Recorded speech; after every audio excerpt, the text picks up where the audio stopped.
I stood there watching strangers nail wooden planks onto what looked like the beginning of a fishing lodge. The sound of hammers echoed across the water that had belonged to my family for 3 generations. My hands shook as I pulled out my phone to record what I was seeing. These people were building on my private lakefront property, not near it, not beside it, directly on land that my grandparents had left me in their will, land that I had cherished and protected for 15 years since their passing. The workers saw me approaching, and one of them actually had the nerve to shout at me to get off their construction site. Their construction site, on my property. The audacity was breathtaking. I knew in that moment that this was not just trespassing. This was war, and I was about to show them exactly what happens when you mess with the wrong person. I had been looking forward to this weekend for weeks. Work had been crushing me with deadlines and stress, and all I wanted was to escape to my private lakefront property for some peace and quiet.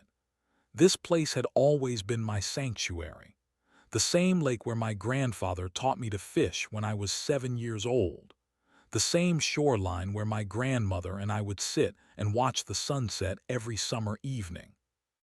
As I turned down the familiar dirt access road that Friday afternoon, something felt wrong immediately. There were cars parked along the path, expensive SUVs and pickup trucks that I did not recognize. I could hear voices and the distant sound of power tools echoing through the trees. My heart started racing. In 15 years of coming to this property, I had never encountered other people here. This was private land, my private land. The road was clearly marked with no trespassing signs that I had put up myself. I parked my car and stepped out slowly. The sounds were definitely coming from the direction of the lake. Construction sounds. Hammering, drilling, the whine of a circular saw cutting through wood. My stomach dropped as I realized what this might mean. I walked through the familiar woods toward the water, my footsteps crunching on fallen leaves. Every step brought the sounds closer and louder. My mind was spinning with possibilities, none of them good. Had someone made a mistake? Was there some kind of emergency repair happening that I had not been notified about? Then I emerged from the tree line and saw something that made my blood run cold. There on my private shoreline was a half-built wooden structure. It looked like the foundation and frame of a fishing lodge. Real construction, not some temporary shelter. Heavy wooden beams, professional framing, concrete footings poured right into the lake bed. This was a permanent building project. And there were people everywhere. At least 6 workers with hard hats and tool belts actively constructing this thing on my property. They had brought in heavy equipment. A generator hummed loudly, powering their tools. Piles of lumber were stacked on my beach. They had even cleared trees to make room for their project. I stood there for a moment in complete shock, trying to process what I was seeing. Then the anger hit me like a tidal wave. I marched over to the nearest worker, a man in his 50s wearing a yellow hard hat. "Excuse me," I called out, raising my voice over the noise of the construction. "What are you doing here?" He looked up from the board he was measuring and gave me an annoyed look. "We are working. You need to move along, buddy. This is a construction zone." "Construction zone?" I could barely keep my voice steady. "This is my private property. You are trespassing." The man laughed and shook his head. "Nice try, pal. We have full permission to be here. This is community property now. You are the one who needs to leave." Community property. Those words hit me like a punch to the gut. I looked around at the other workers, who had stopped what they were doing to listen to our conversation. They were all looking at me like I was some kind of troublemaker. "Permission from who?" I demanded. "The Homeowners Association," another worker called out. "They hired us to build this fishing lodge for the community. So unless you live in the neighborhood, you better get going before we call security. The Homeowners Association. Of course it was them. The same HOA that had been making my life miserable for the past 2 years. But this was different. This was not some petty fine about my mailbox color or grass height. This was a direct attack on my most precious piece of property. "I do live in the neighborhood," I said, trying to keep my voice calm. "And this is my private lakefront property. You need to stop construction immediately and leave." The first worker set down his tools and stepped toward me. His expression had turned hostile. "Look, we do not know what your game is, but we have our orders. We are building this lodge whether you like it or not. Now get out of here before this gets ugly." I looked around at the faces staring at me. Every single person on my property believed they had the right to be there. Someone had convinced them that they were in the right and I was in the wrong. That was when I realized this was not just trespassing. This was a calculated attack, and I was going to fight back with everything I had. To understand how we got to this point, I need to take you back 5 years to when I first moved to Willowbrook Estates. I had been so excited about joining what seemed like a friendly neighborhood community. The HOA seemed reasonable back then. They maintained the common areas, organized a few social events, and kept the property values stable. I thought I had found the perfect place to build my life. The neighborhood was beautiful. Tree-lined streets, well-maintained homes, and friendly neighbors who waved when they saw you. My house was modest but comfortable, and best of all, it was just 2 miles from the lakefront property that my grandparents had left me. I could drive there in 5 minutes whenever I needed to escape and recharge. For the first 3 years, everything was peaceful. The HOA sent out monthly newsletters about community events and reminded everyone to keep their properties looking nice. The fees were reasonable, and the board members seemed to genuinely care about maintaining a pleasant living environment for everyone. Then 2 years ago, everything changed. New board members were elected in what seemed like a coordinated takeover. Suddenly, the monthly HOA meetings became tense affairs filled with new rules and regulations. The newsletter turned from friendly community updates into a list of violations and warnings. The atmosphere in the neighborhood shifted from welcoming to suspicious. And leading this transformation was Karen Mitchell, the new HOA president. Karen was in her early 50s, always impeccably dressed, and had the kind of smile that never reached her eyes. She lived in the largest house in the neighborhood and seemed to believe that made her the queen of our little community. From the moment she took office, she made it clear that she intended to run things with an iron fist. The violations started small. A notice about my grass being a quarter-inch too long. A fine for leaving my garbage can visible from the street for more than 12 hours after pickup. A written warning because my mailbox was painted forest green instead of the approved hunter green. At first, I tried to be reasonable. I paid the small fines and made the requested changes. I even attended HOA meetings to discuss some of the more ridiculous rules. But Karen shot down every attempt at reasonable discussion. She would sit at the head of the conference table in the community center, surrounded by her loyal board members, and dismiss any concerns with a wave of her hand. "Rules are rules," she would say with that fake smile. "If we start making exceptions for one person, where does it end?" The harassment escalated over the months. Karen seemed to take a personal interest in my property, driving by multiple times per week to look for violations. She fined me for having holiday decorations up one day past the approved date. She cited me for parking my car on my own driveway because it was not centered perfectly between the lines. She even tried to fine me for having a bird feeder that she claimed attracted undesirable wildlife. I consulted with a property attorney about the increasingly absurd violations. That was when I learned something interesting.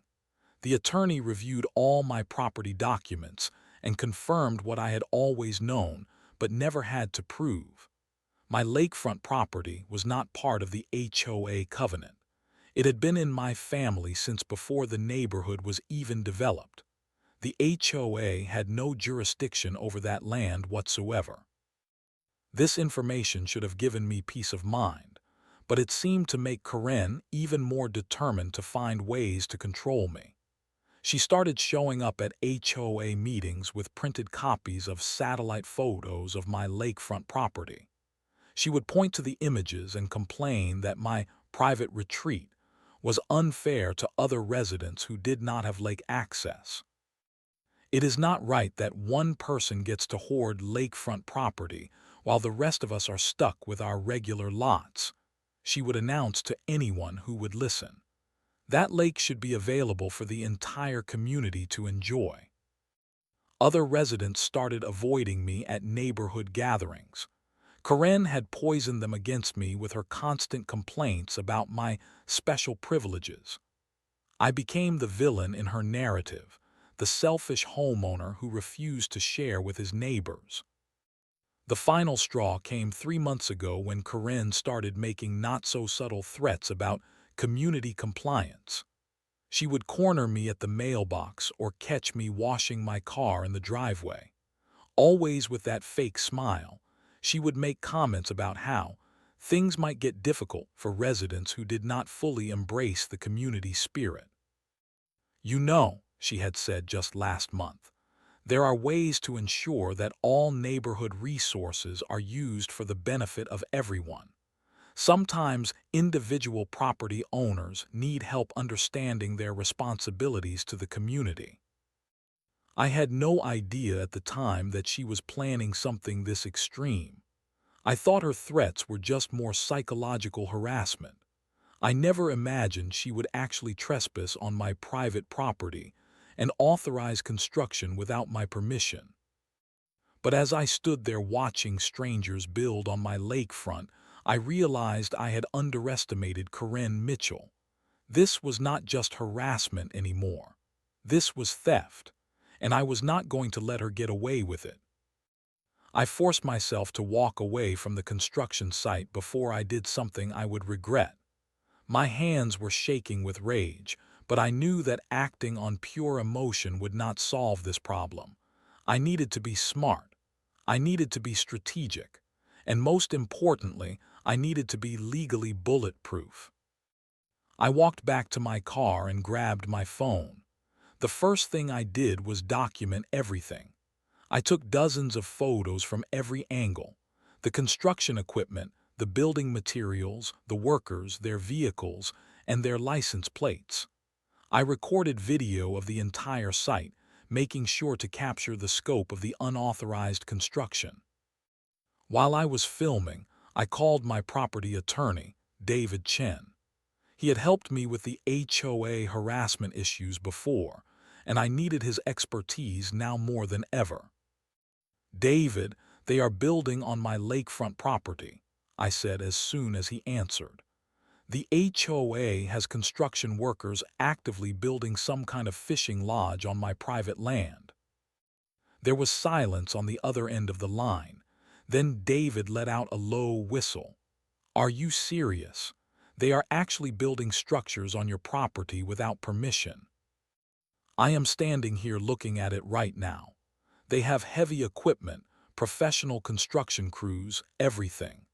The workers told me they have permission from the HOA and that it is community property now. That is completely illegal, David said firmly. Your lakefront property was never part of the HOA covenant. We confirmed that months ago. This is criminal trespassing and property damage. Are you safe right now? Yes, I am back at my car. But David, what do I do? They are not going to just stop because I ask them to. First, document everything. Photos, videos, get it all. Then we need to get the police involved immediately. This is not a civil dispute anymore. This is criminal activity. I finished documenting the scene and drove straight to the county courthouse. I needed certified copies of my property deed and the official survey that showed the exact boundaries of my land. The clerk in the property records office was incredibly helpful. She pulled all the documents and made sure I had everything I needed to prove my ownership. Holding those certified documents in my hands felt like holding weapons for the coming battle. Every page confirmed what I already knew, but now could prove beyond any doubt. The lakefront property was mine. It had been in my family for decades. The HOA had no legal claim to it whatsoever. Next, I drove to the law office where David was waiting for me. We spread the documents across his conference table and reviewed everything one more time. The property deed was crystal clear. The survey showed the exact boundaries, which definitely included the shoreline where the construction was happening. The HOA covenants and bylaws clearly stated which properties were included in the community, and mine was not one of them. "This is as straightforward as it gets," David said, tapping the deed with his finger. "You have absolute proof of ownership. The HOA has no legal authority over this property. What they are doing is criminal trespassing, destruction of property, and probably a dozen other violations. So what is our strategy?" David leaned back in his chair and smiled for the first time since I had called him. "We are going to hit them with everything. Police report for criminal trespassing. Emergency restraining order to stop all construction. Civil lawsuit for property damage. And we are going to make sure every relevant authority knows exactly what the HOA has done." I called the police non-emergency line and explained the situation. The dispatcher was initially confused, but when I explained that there was active construction happening on my private property without permission, she understood the urgency. 2 officers would be dispatched to the scene within the hour. As I drove back toward the lake, I felt a strange mixture of anger and excitement. The anger was obvious, but the excitement surprised me. For the first time in 2 years of dealing with Corinne Mitchell and her harassment, I was not just defending myself. I was going on the offensive. I had the law on my side. I had ironclad documentation. I had legal representation. And I had police officers on their way to the scene. Corinne Mitchell was about to learn what happens when you mess with someone who fights back. I arrived back at the lakefront property just as 2 police cruisers were pulling up to the construction site. Officers Martinez and Johnson stepped out of their vehicles and immediately began surveying the scene. The construction noise stopped as the workers noticed the police presence. Officer Martinez, a stern-looking woman in her 40s, approached me first. "Are you the property owner who called this in?" "Yes, ma'am. This is my private lakefront property, and these people are building on it without my permission." I handed her the folder containing my certified property documents. "I have all the legal documentation right here." She took the folder and began reviewing the documents while Officer Johnson walked over to speak with the construction workers. I could see them gesturing and pointing, clearly explaining their side of the story.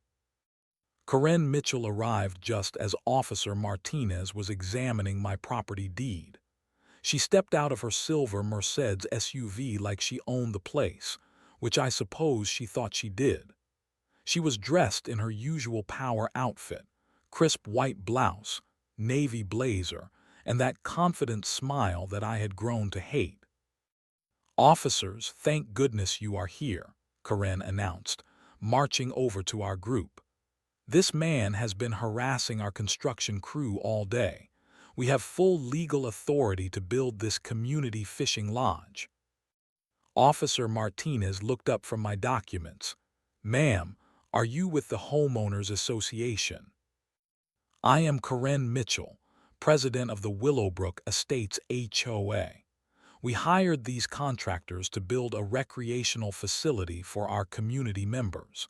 This man is trying to interfere with a legally approved project.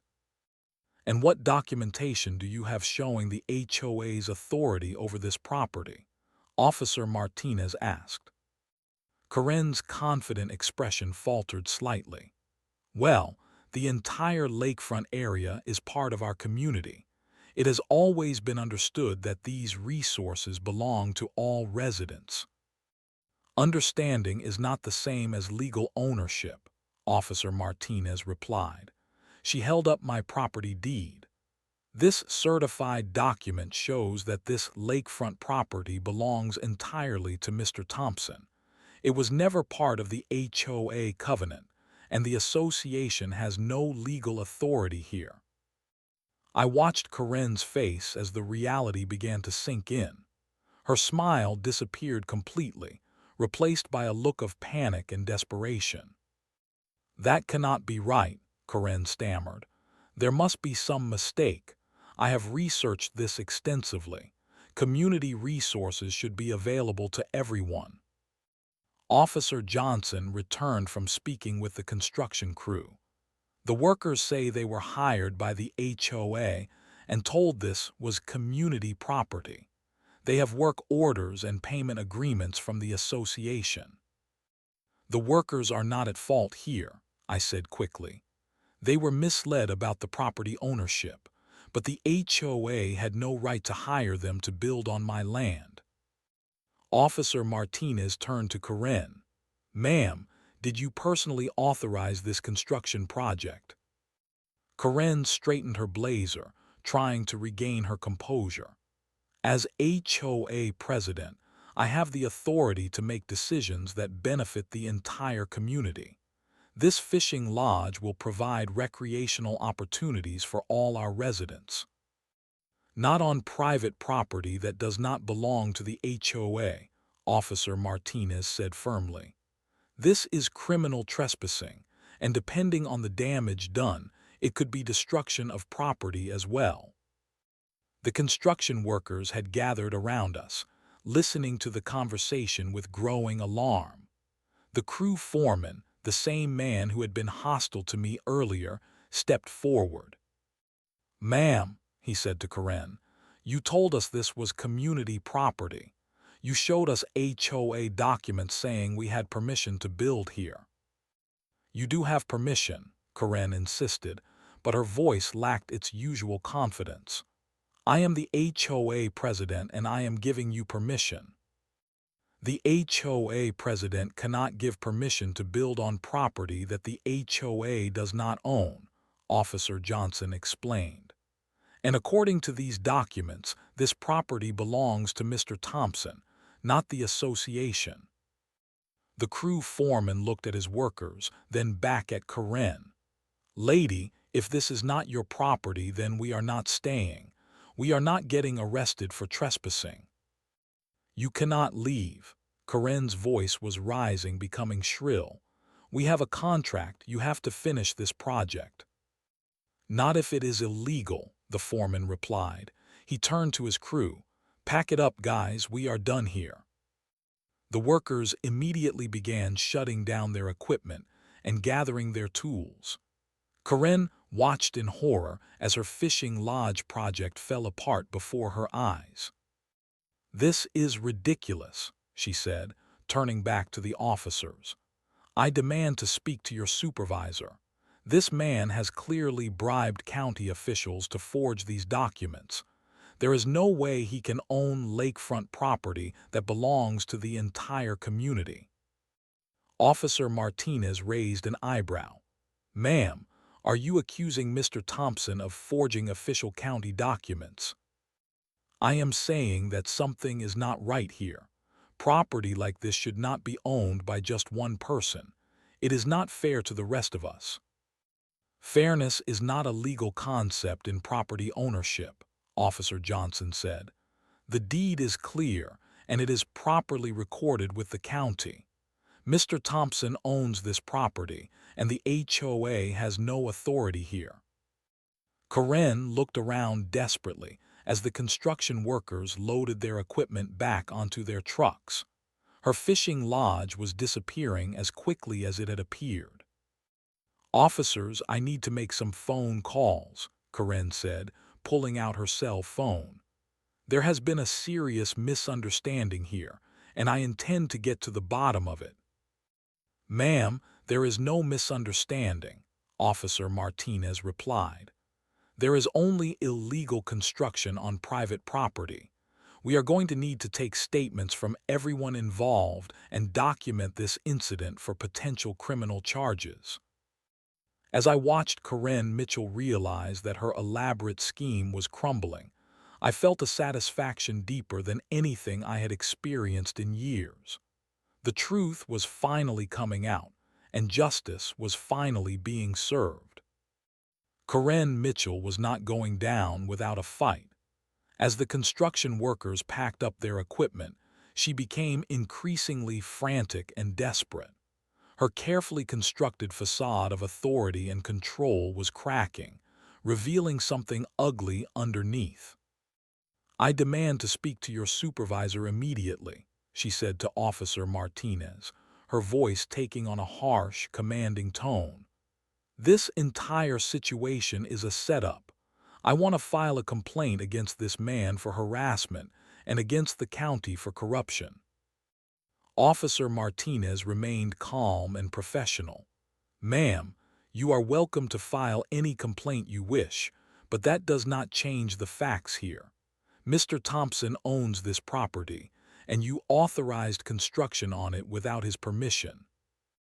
"The documents are fake," Karen declared, pointing an accusing finger at me.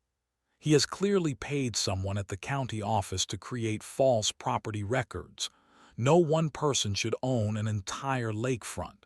It goes against everything our community stands for." Officer Johnson stepped forward. "Ma'am, are you saying that you believe county property records have been falsified?" "I am saying that something fishy is going on here, and I intend to get to the bottom of it. I have friends in high places. Real estate attorneys, county commissioners, people who understand how property law actually works." I could see other HOA board members arriving at the scene. Word was apparently spreading quickly through the neighborhood. 3 cars pulled up, and several people I recognized from community meetings got out and walked over to where Karen was making her increasingly wild accusations. "Karen, what is going on here?" asked Robert Chen, the HOA treasurer. He looked around at the police cars and construction equipment with obvious confusion. "Robert, thank God you are here," Karen said, grabbing his arm. "This man is trying to steal community property. He has forged documents claiming that he owns our lakefront. We need to stop him before he destroys everything we have worked for." Robert looked at the certified property deed that Officer Martinez was still holding. His face went pale as he read the official documents. "Karen," he said quietly, "these look legitimate. Where did you get the authority to build on this property?" "I am the HOA president," Karen snapped. "I have the authority to make decisions that benefit the community. This fishing lodge was going to be a wonderful addition for all our families." "But Karen, if this property does not belong to the HOA?" "It does belong to the HOA." Karen's voice was getting louder and more shrill. "Community resources belong to the community. One person cannot hoard an entire lake while the rest of us get nothing." More board members were arriving, and I could see the concern and embarrassment on their faces as they realized what Karen had done. The HOA secretary, Margaret Williams, walked over to me directly. "Mr. Thompson, I want to apologize on behalf of the board. We had no idea that Karen was planning this. If we had known she was going to build on private property—" "Margaret, be quiet," Karen ordered. "Do not apologize to him. We have done nothing wrong. Community resources should be managed by the community, not hoarded by selfish individuals. The construction foreman approached our group, shaking his head. "Lady, we are leaving now. Do not contact us again unless you can prove you own the property where you want us to build." "You cannot leave," Corinne screamed. "We have a contract. I will sue you for breach of contract if you do not finish this project." "Sue us if you want," the foreman replied calmly. "But we are not building on property that does not belong to you. That is called trespassing, and we could go to jail for it."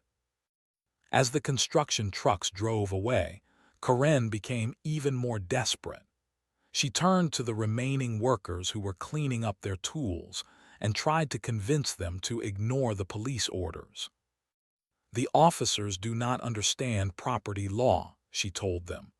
"Community property belongs to everyone. You have my permission to continue building." "Ma'am," Officer Martinez intervened, "you need to stop interfering with this investigation.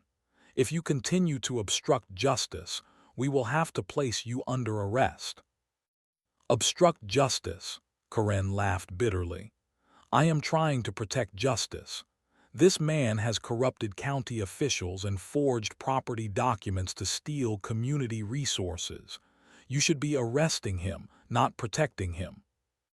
Officer Johnson had been taking notes throughout the conversation. He looked up from his notepad and addressed the group of HOA board members. "Folks, we are going to need statements from all of you about how this construction project was approved and who authorized it." The board members looked at each other nervously. It was becoming clear that Corinne had acted alone, without proper board approval or legal authority. "Officers, the board never voted to approve this project," Robert Chen admitted.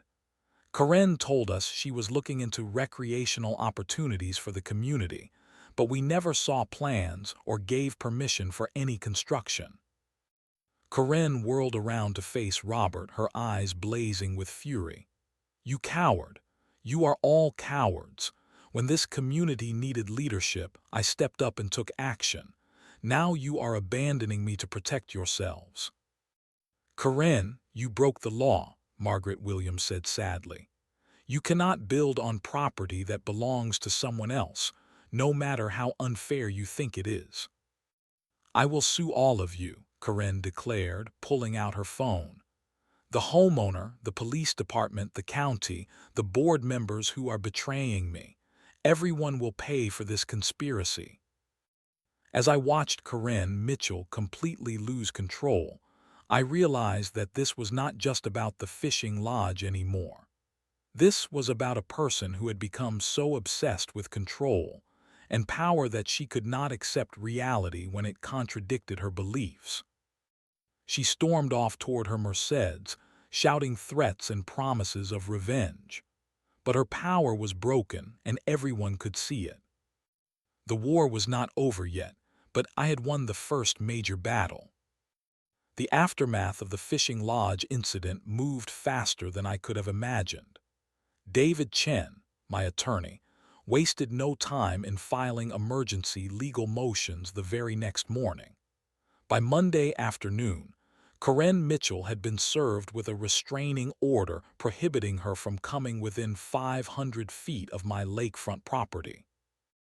The cease and desist order against the HOA was even more comprehensive.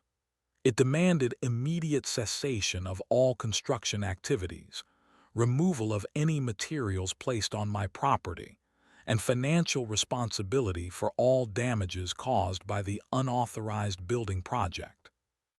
But the legal action was just the beginning. On Tuesday morning, a county building inspector arrived at the lakefront to assess the damage. Inspector Williams was a serious man in his 60s who had been doing this job for over 20 years. He took detailed photographs and measurements of the construction site, documenting every violation of building codes and environmental regulations. "This is one of the worst cases of unpermitted construction I have seen," he told me as he filled out his report. Building in a lake bed requires multiple environmental permits, wetland assessments, and county approval. None of that was obtained. The environmental damage alone could result in massive fines. The inspector's report was damning. The concrete footings had been poured directly into the lake bed without environmental impact studies. Trees had been cut down in a protected riparian zone. Heavy equipment had damaged the natural shoreline and disturbed wildlife habitats. The total estimated cost for environmental restoration was over $50,000. While the official investigations were underway, something else was happening in the community. News of Karen's illegal construction project had spread through social media like wildfire. Neighbors who had been intimidated by Karen for years suddenly found the courage to speak out about their own experiences. The local news station picked up the story after several residents shared posts about the incident on community Facebook groups. Reporter Lisa Chang contacted me for an interview, and I decided it was time to tell the full story publicly. This was not just about a fishing lodge, I explained during the televised interview. This was about an HOA president who believed she could take whatever she wanted, regardless of property rights or the law. My lakefront property has been in my family for 3 generations, and I will not let anyone steal it from me. The news story aired on Wednesday evening, and the response was immediate and overwhelming. My phone rang constantly with calls from neighbors who wanted to share their own stories of HOA harassment under Karen's leadership. Mrs. Patterson from Oak Street called to tell me about the $1,000 fine she received for planting roses in her front yard without HOA approval. The Martinez family shared their story about being threatened with legal action for parking their work truck in their own driveway. Even longtime residents who had supported Karen in the past began to distance themselves from her increasingly extreme behavior. The HOA insurance company launched its own investigation after learning about the potential liability. When insurance representatives reviewed the unauthorized construction project and the resulting legal claims, they immediately suspended the association's coverage pending a full investigation. This insurance suspension sent shockwaves through the entire community. Without insurance coverage, the HOA could not function normally. Community events were canceled. Maintenance projects were put on hold. The threat of personal liability for board members became very real.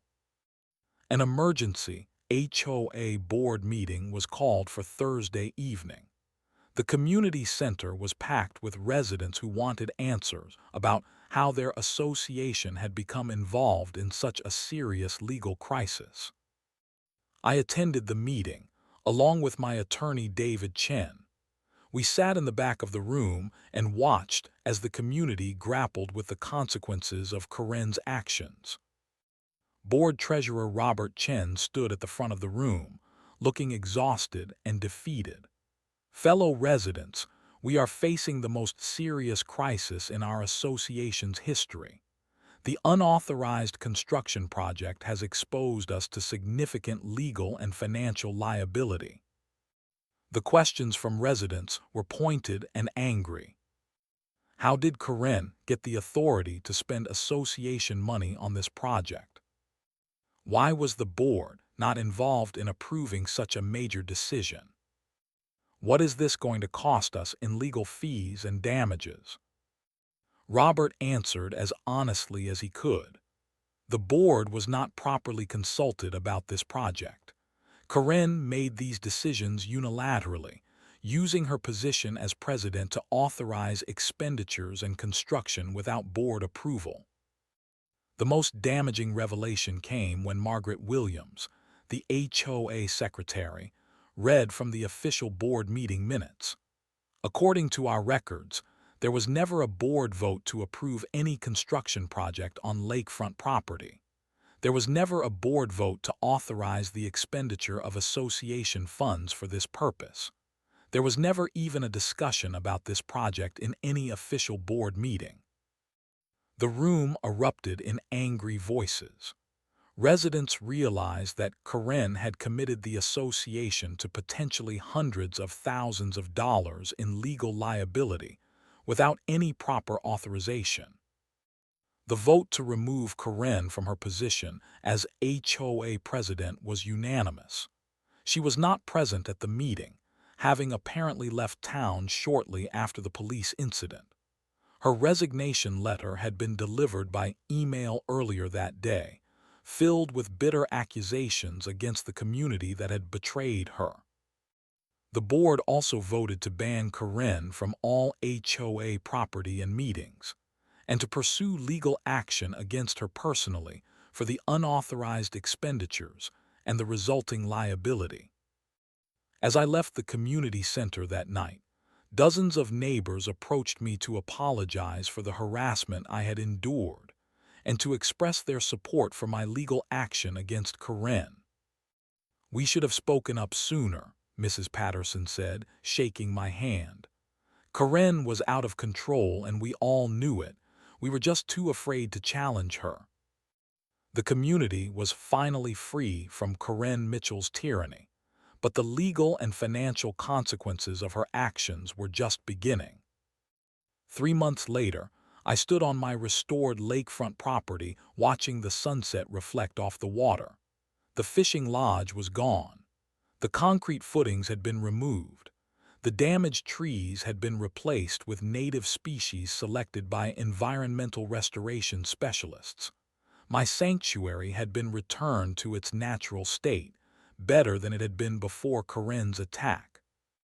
The legal resolution had been swift and complete. The HOA agreed to pay full restoration costs, which totaled $67,000. They also paid additional damages for trespassing, emotional distress, and legal fees. The total settlement was over $100,000, all of which came from a special assessment levied against every homeowner in the community. Karen Mitchell faced criminal trespassing charges and civil liability for property damage.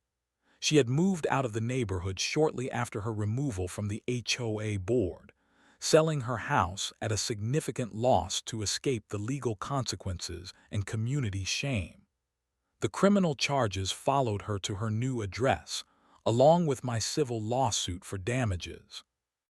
The new HOA leadership, elected in an emergency vote, implemented sweeping reforms to prevent future abuse of power. All major expenditures now required board approval and community input. Detailed financial reports were provided to residents monthly. Most importantly, a resident rights committee was established to review all violation notices and fines before they could be imposed.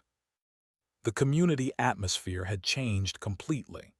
Neighbors who had been afraid to speak out during Karen's reign now felt free to participate in community discussions. The HOA meetings became collaborative planning sessions rather than dictatorial pronouncements. Property values actually increased as potential buyers learned about the association's new transparent and resident-friendly governance. My lakefront property was now permanently protected by updated legal easements and deed restrictions. David Chen had worked with county officials to ensure that no future disputes could arise about the property's ownership or the HOA's lack of authority over it. But the most satisfying outcome was not legal or financial. It was the simple pleasure of returning to my family's sanctuary and finding peace once again. I built a small dock where my grandfather's old fishing spot used to be, using my own money and my own contractors, with all proper permits and environmental approvals. Every weekend, I would sit there in the early morning hours, watching the mist rise off the water and listening to the birds wake up in the restored trees. The lake was mine again. It had always been mine, but now everyone knew it. The community respected it. The law protected it. Karen Mitchell had thought she could take whatever she wanted through intimidation and abuse of power. Instead, she lost everything: her position, her reputation, her home, and ultimately her freedom when the criminal charges were finalized. Justice had been served. The sanctuary was restored. And I had learned something valuable about standing up to bullies. Sometimes you have to fight fire with fire, but the law will always be your strongest weapon. As I watched the sun disappear behind the trees that my grandparents had planted decades ago, I smiled. Some things are worth fighting for, no matter how difficult the battle becomes. This was one of those things.